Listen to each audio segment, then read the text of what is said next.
Alright, next we have these three nodes, the hide from object, image displacement, and set height nodes. First, let's have a look at the hide from object node. This node will use another object to displace the landscape. For example, I can pull in the monkey. Let me turn on the layer. So I can put the monkey into the object input slot and also use relative import. So let me turn off the monkey. So you see the monkey is displacing the landscape.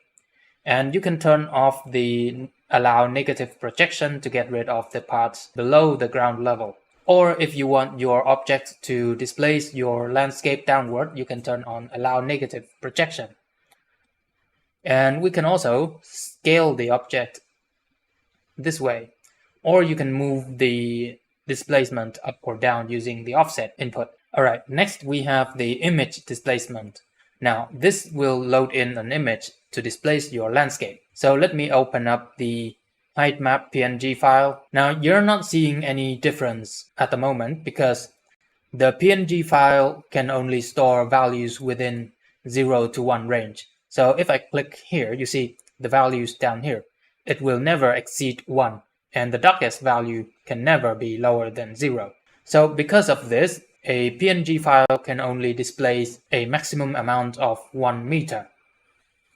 And if you don't remember, this landscape is 1 kilometer across. So 1 meter displacement is nothing. But if we look from the front, you see we have a little bit of displacement right here.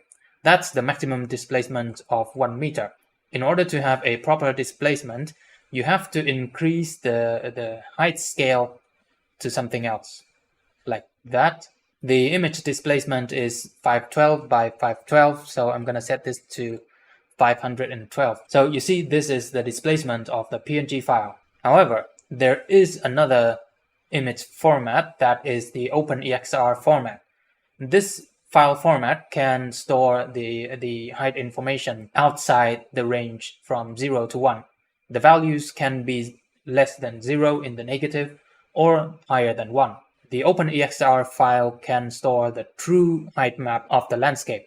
So let's have a look at the EXR file. Here we have the height map EXR. So you see it's all white because all the values are in the hundreds. So have a look at these numbers down here. You see, it's 200. So these values are way above 1, so we cannot see anything because any value above 1 will be pure white. And finally, we have the set height node.